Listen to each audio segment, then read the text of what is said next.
Друзья, всем привет! Сегодня у нас вот такая замечательная погода, февральская, но на самом деле сегодня у нас 27 апреля 2026 года. А это значит, что самое время делать? Правильно, занижать подвеску. Поэтому сегодня мы будем ставить пружины HR. Я объясню, почему я к этому пришел, но чуть позже. Давайте мы дойдем до машины, я вам сейчас все покажу. Погнали!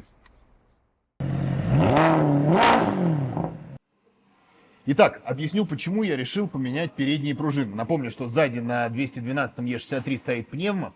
Ее мы занизим чуть позже. Я расскажу, как. Это тоже очень интересное будет приключение. А перед, смотрите, он сидит низко, скажете вы. Зачем же еще занижать? Но самое интересное в том, что когда я его покупал, предыдущий владелец поменял пружины. И мне скидывал фотки тех пружин, которые он поставил. И он поставил оригинальные пружины Mercedes. Но он не должен сидеть так низко. Поэтому, если честно, я не знаю, от чего он поставил пружины, потому что он тоже мне сейчас об этом уже сказать не может. Но я точно видел оригинальные наклейки Мерседеса на них. И сейчас у нас будет целый квест понять, что же стоят за пружины. Но так как Ашер, я думаю, сидят там инженеры далеко не дураки, я думаю, что они гораздо правильнее сделали пружины, чем то, что стоит сейчас, потому что то, что стоит сейчас, 100% не от этого кузова. Он не должен сидеть так низко. Он не должен сидеть так низко. Поэтому кинематика подвески, я надеюсь, работает сейчас неправильно. И мы это исправим. Поэтому оставайтесь с нами. Погнали ставить Ашер. Кстати, еще хотел сказать, у меня ни разу не было Ашер. У меня были КВ на разных, естественно, машинах. У меня были Эйбахи. А вот Ашеров не было ни разу. Поэтому для меня это сейчас будет новый опыт. Я надеюсь, он будет успешный, удачный, интересный. И я получу снова еще больше новых эмоций от владения и езды на этом автомобиле. Всем прошу за мной.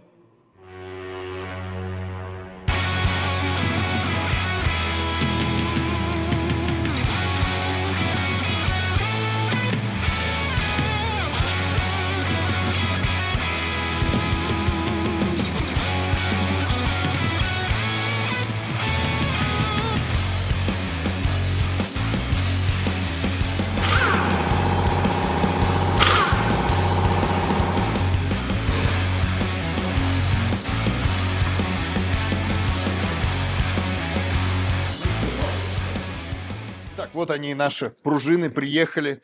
Это мне, кстати, подарил мой лучший, ближайший мой друг, еще со школы. Вот, он знает, что я люблю всякие тюнячки для машины. Вот то, чего я ждал, и то, что мы сейчас будем ставить. И напомню, что нам сейчас с вами предстоит определить две дилеммы. Во-первых, станет машина выше или ниже, потому что я действительно не знаю, что сейчас на ней стоит. И что на ней стоит, это второй вопрос, да, то есть на ней точно стоят оригинальные пружины, точно от 212 кузова, но почему она сидит так низко, непонятно. Сейчас мы с вами все разберем, посмотрим, пробьем номерок, от какой машины, от какого мотора стоят пружины сейчас на автомобиле. И самое интересное, я пересмотрел реально очень много видео по поводу этих пружин на этих Мерседесах, все их ставят, в Америке очень любят эти пружины.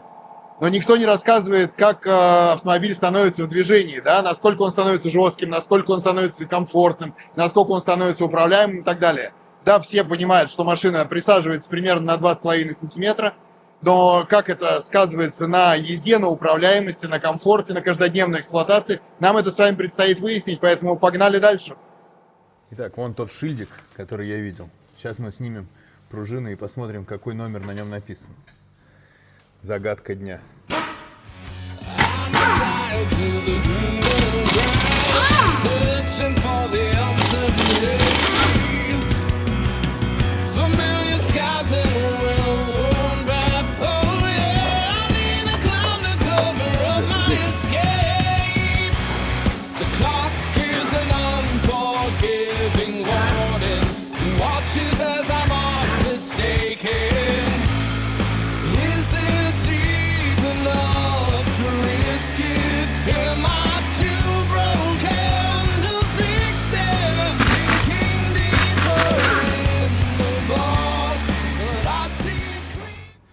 Что-то она явно была сильно просевшая, потому что по длине она в 1,5, а то и в 2 раза длиннее, чем HR. Так, что мы имеем?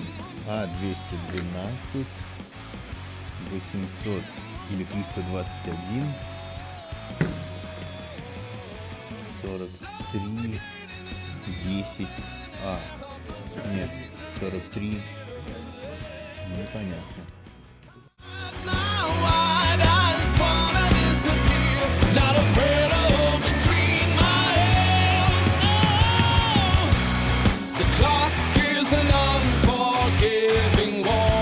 Ну что ж, друзья, я реально в полнейшем замешательстве. Оказывается, пружины стояли новые, оригинальные от Е63 AMG S. Я теперь не понимаю, почему он сидел так низко. Я теперь не понимаю, как он сядет, неужели он сядет еще ниже. Потому что по всем видео, которые я смотрел, он садится, наверное, на высоту примерно так, как он у меня сидел сейчас. То есть вообще вопросов стало еще на самом деле больше, чем ответов. Вот, теперь остается посмотреть, как он сядет и как машина будет вести себя в движении.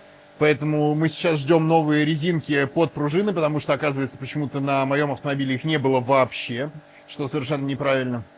Сейчас их подвезут, собираем дальше и смотрим, что у нас получится. Погнали.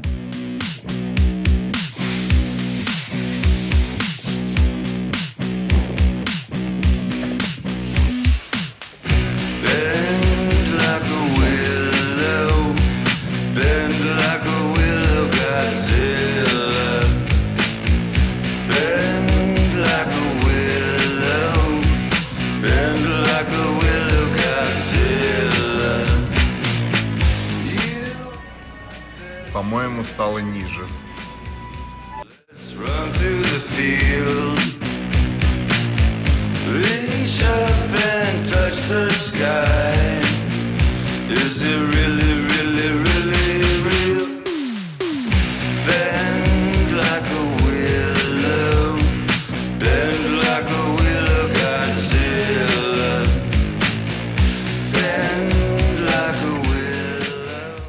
Ну что ж, друзья, мы с вами поняли, что машина опустилась еще на сантиметр, поэтому остается нам только ездить, тестировать, смотреть, как она будет проявлять себя на дороге, как она будет рулиться, что будет с комфортом, и на самом деле теперь уже с практичностью, потому что, как вы видите, она стала еще ниже, и не знаю сейчас, как это будет в городе, как ездить по всяким лежачим и так далее. Поэтому мы перемещаемся с вами до завтра, когда я покатаюсь, и с вами поделюсь всеми впечатлениями, которые я получу. Поэтому продолжаем, никуда не уходите, погнали дальше. Друзья, всем снова привет. Давайте снимем продолжение небольшое нашего приключения с пружинами HR. И я поделюсь с вами впечатлениями от езды на этих синих интересных пружинах. Итак, давайте начнем с самого главного. Что изменилось по комфорту и по жесткости? Стало чуть-чуть жестче. То есть, знаете, если сравнивать с тем, что можно прочувствовать, это как будто вы качали покрышки 2,3 атмосферы, а стали качать 2,6 или 2,7, что-нибудь такое. То есть вроде как бы жестче, но если не сравнивать вот так вот, не перепрыгивать из одной машины в другую, через там 2-3 недели точно, ты и не вспомнишь, что было как-то иначе. Дальше, из негативных моментов, сразу скажу, сильно уменьшилась энергоемкость подвески, да, то есть достаточно уже небольшие ямки на скорости, такие дают жесткие удары неприятные. Что еще по нюансам? Однозначно стала лучше управляемость, прям сильно лучше, причем я связываю это скорее не с какой-то волшебной там жесткостью пружины или с чем-то еще, а лишь с тем, что, во-первых, занизился центр тяжести, а во-вторых, наверное, все-таки немножко изменился развал, потому что подвеску-то мы занизили, а развал мы не правили. И я, если честно, вообще даже не знаю, правится ли на этом Мерседесе именно развал, не только схождение. Вот, также по стабильности на прямой. Она стала чуть хуже за счет того, что машина менее стабильно стоит в колее. И я опять же это связываю с развалом, скорее, нежели с какими-то другими характеристиками пружин. Потому что, в принципе, есть жесткость пружин, она никак не может на это повлиять, и они не сильно-то жестче для того, чтобы что-то так глобально поменять. Я вообще сейчас вам говорю про такие нюансы, которые, можно прочувствовать, естественно, если ты понимаешь вообще, о чем идет речь, да, ты искушен в автомобилях, ты искушен в управляемости, и ты понимаешь, чего ты хочешь от автомобиля. скорее всего, обычный человек, который просто ездит на этом автомобиле из точки А в точку Б, вообще вряд ли даже заметит разницу. Ну да ладно. Что еще хотелось бы сказать? Автомобиль стал прилично ниже. То есть я сейчас прокатился, сейчас я доеду и измерю вот этой же нашей большой железной рулеткой, изменился ли еще клиренс, потому что я напомню, что он был 65,4, это я меряю от пола до арки крыла, стал 64,3, то есть на 1,1 сантиметра машина припала низом. И что-то мне кажется, что я вот поездил, и она еще чуточку припала на несколько миллиметров, но это, возможно, мои фантазии. И тут вопрос возникает в том, нравится ли мне внешний вид, из-за чего все это делалось, и пока у меня нет однозначного ответа на этот вопрос.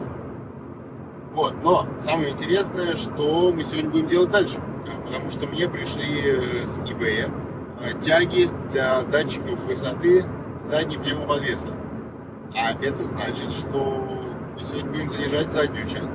Потому что без задней части вот такая сильно опущенная передняя часть смотрится, если честно, очень чудно. Я очень надеюсь, что сейчас, опустив заднюю часть, автомобиль визуально сильно поменяется. Что, опять же, это не скажется никак на комфорте. Потому что я хочу ездить в комфортном режиме амортизаторов. А в комфортном режиме амортизаторов почему-то на этом Мерседесе очень сильно задирается задняя часть.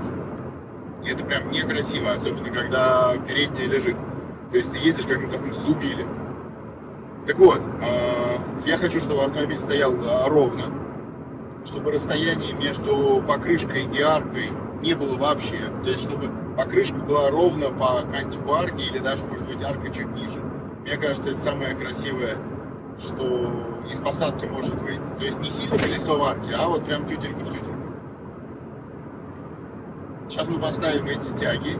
Я надеюсь, мне сегодня это получится сделать. Ну и также я уже в одном из шортс говорил, что я заказал новый руль. И руль мне тоже пришел. Поэтому я надеюсь, что сегодня мы поменяем и руль. Решили его очень классно, мне очень нравится. Но об этом я сниму отдельный шорт, наверное. Я не буду делать для этого полноценное видео. Я надеюсь, что вам это, в принципе, интересно. Но не переключайтесь, оставайтесь со мной и дальше, потому что сейчас будем ставить тяги занижения. Я вам покажу, как они выглядят. И расскажу, насколько их надо уменьшать, чтобы задняя часть автомобиля присела. Спасибо за внимание. Погнали! What is up? Living off the edge like a barber lining up. Just another day and another dollar, bruh. I'm dialing in, just count it up. Another win, can't get enough. Watch me pivot in a clay for my love. Pisces, I live in a lake and I love it. Golden, yeah, I got the swing with the club. Hole in one. Where I'm at, you need some drive, get a license, or you get caught up downtown. Стандартная тяга высоты по местам крепления ровно 6 сантиметров. А вот так выглядит регулируемая тяга. Мы ее сделаем на 5 миллиметров меньше. И вроде как легенда гласит, что каждый миллиметр от тяги это 5 миллиметров от занижения подвески. То есть мы занизим сейчас подвеску на 2,5 сантиметра и посмотрим, что у нас получится. When the fire, baby, now we grooving. We were certain, stressed and tired, I had to be a student. Step to double up the volume, lead it to it. Yeah, lead it to it. Kick it, dope, getting into the end zone. Kick it, dope, getting into the end zone. Kick it, dope, getting into the end zone. Kick it, dope, getting into the end zone. I'm here for a long ride. They talking from the wrong side. It's gonna be a Вот так это выглядит в спорт-режиме. Но это уже реально перебор. Поэтому сейчас немножко завысим. Ну вот, теперь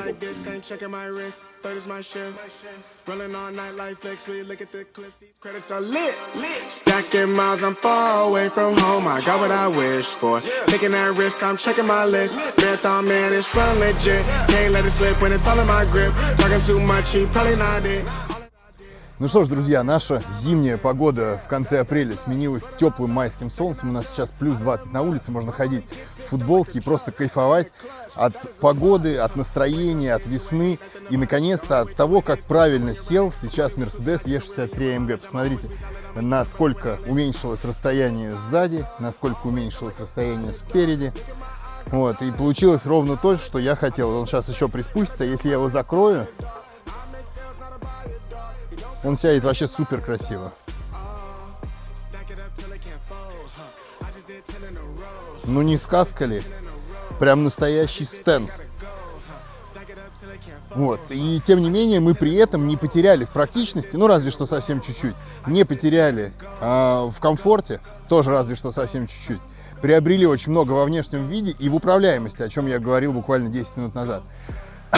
Так вот, рецепт такого внешнего вида прост, да, передние пружины. HR, тяги стабилизатора, тяги высоты пневмоподвески сзади, регулируемые, делаем 5,5 сантиметров их вместо 6 стандартных. И получаем то, что мы получаем.